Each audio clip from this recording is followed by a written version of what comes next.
Shalom and welcome to Shikul Da'at. This is Rabbi Josh Rose.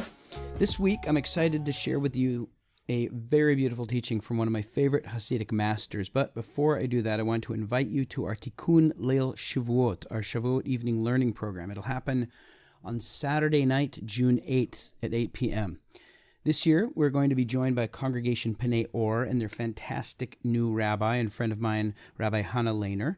The Chazan will do some teaching and lead us in services. Congregants from Shari Torah and Pnai Or will lead classes. We'll do Chavruta learning all together, and Rabbi Lehner and I will also be having a dialogue about the meaning of chosenness in the Jewish tradition and how we can make sense of it.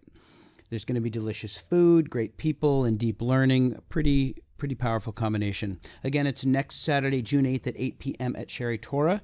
Please join us for this important and beautiful evening. Okay, on to the Torah portion. Parshat Bechukotai zooms out to give us a view of the big picture of Torah life. For weeks, we've been reading about mitzvot concerning the priesthood, mitzvot concerning economic fairness and the relationship between people within the Jewish community. Now, we pull way back to look at what is at stake in all of this, in all of Torah. The Torah portion contains promises of blessings if the Israelites follow the mitzvot and curses if they do not. I'll read the first several verses. Im bechukotai telechu, if you follow my laws and faithfully observe my commandments, I will grant you rains in their seasons, so that the earth shall yield its produce and the trees of the field their fruit. It begins. I will grant peace in the land, and you shall lie down untroubled by anyone. I will give the land respite from vicious beasts, and no sword shall cross your land. It continues, I will look with favor upon you and make you fertile and multiply you. I will maintain my covenant with you. I will establish my abode in your midst. I will not spurn you. I will be ever present in your midst. I will be your God, and you shall be my people. That's a selection of verses from the opening portion. So I have two reactions upon reading this. One is that it is magnificent and beautiful. The language of the Hebrew is poetic, and the promise of bounty I find deeply moving. It speaks to a human yearning to experience the blessing of life and our eagerness to recognize those blessings as having a divine source. On the other hand, I'm not at ease with the idea that good religious behavior results in material blessing, and also in part I didn't read in the destruction of our enemies. The sages of our tradition were, of course, as aware as we are that righteousness and material blessing do not always go in hand. However, I don't want to focus on the theology as tempting and as complex as it is, but rather on how we can understand what it means in the words of that first verse to follow my laws, that is God's laws, and faithfully observe my commandments. What is it at the beginning of the Torah portion that we are being told to do precisely? There is a magnificent teaching from the Mei HaShiloach that I'm going to share with you a little bit later. But before we do that, let's get the plain meaning of the verse. A couple of things to notice. Let's start with the fact that it appears redundant. It says, follow my laws, observe my commandments. The rabbis generally assume that the Torah doesn't waste words. So they assume that the Torah is referring to two different things. On the one hand, Bechukotai, my laws, and on the other hand, in the same sentence, mitzvotai, my commandments. Rashi brings the Sifra, a midrash, which says, if you walk in my laws, one might think that this refers to the observance of the commandments. But when the Torah says right after this, and you shall keep my commandments and do them, it is plain that those words deal with the observance of the commandments. What then does im bechukotai telechu, walk in my laws, refer to? It is an admonition that you should study the Torah with dedication. So for Rashi, mitzvot in our opening verse refers to the actual observance of laws.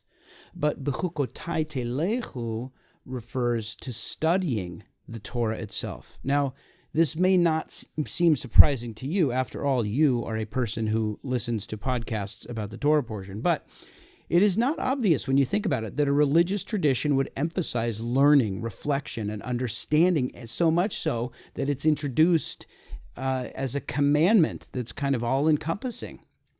In fact, often people reduce religious life to the simple observance of certain norms and the dutiful performance of tradition. Look how this interpretation that Rashi brings pushes against that kind of religious behavioralism.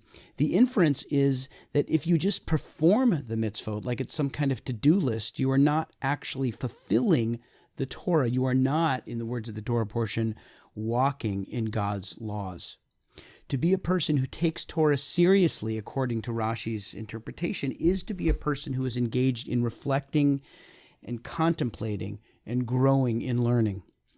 The Seforno imagines the Torah as saying this, quote, "If you will conduct yourselves in accordance with the practical part of my Torah, that is the performance of the commandments, which requires deeds, and you will study these laws in order to understand their purpose and in order to give meaning to your performance of these laws, then you will accomplish that you will deserve the description of being one which reflects God's image." So in other words, the performance and the learning are both required to be worthy of the Brit, to be one who reflects the divine image. Neither one of them alone is sufficient.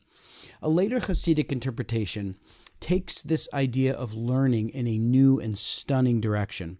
We're leaping forward in time now. Rashi was 11th century, Sifra, who I just quoted, was 16th century, and this teaching that I'm about to lay on you is from Mordechai Yosef Lehner, known as the Mei HaShiloach, a 19th century Hasidic master. Listen to what he says. Im Bechukotai delecho, hainu kol zman shelo nechakek v'nikba belev ha'adam kedushat Hashem yitbarach nikra omed ki tzarich letzamtzem atzmo b'chol inyan-o v'shelo lehitpashet ratzono ki shav v'al ta'asei adif.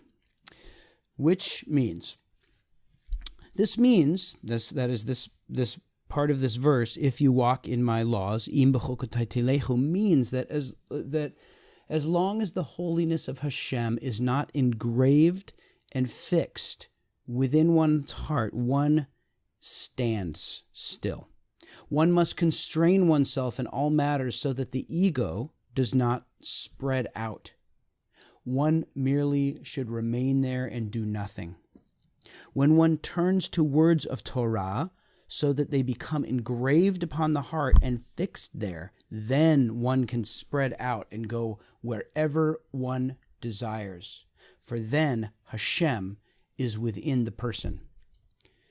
The Mei HaShiloach focuses on the root meaning of the word Bechukotai, my laws. The root of that is chok, which means law, but it also means engraved.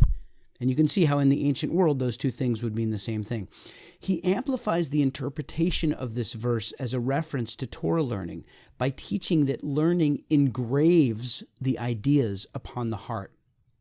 Before we go on to the rest of the teaching, the kind of core of it, let's just focus for a moment on that. It sounds like he has a certain kind of learning in mind. It's not just the acquisition of knowledge or information, but rather the internalization of the ideas. That image of engraved upon the heart points to an embodied knowledge, internalizing wisdom to such a degree that it becomes really a part of who you are and therefore of every move you make in the world. And then the Mei HaShiloach focuses on the verb walk. Remember, the verse says, Im bechukotai telechu, if you walk in my laws. And he understands this walking to be a kind of limiting imperative.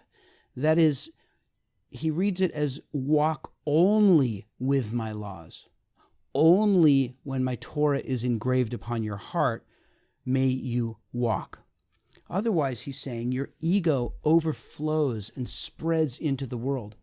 Actually, the word he uses is not ego, it's ratzon, which is usually translated as will or desire, but I think he's after the will as an expression of the ego. What strikes me about this teaching is its enduring importance and also the way that it reframes our understanding of Torah. So let's reflect on it for a moment. What a tonic this teaching could be if we choose to drink it in. How often do we let our insecurities, our petty resentments, our unfulfilled desires, and any kind of yearning lead us through life? Far too often.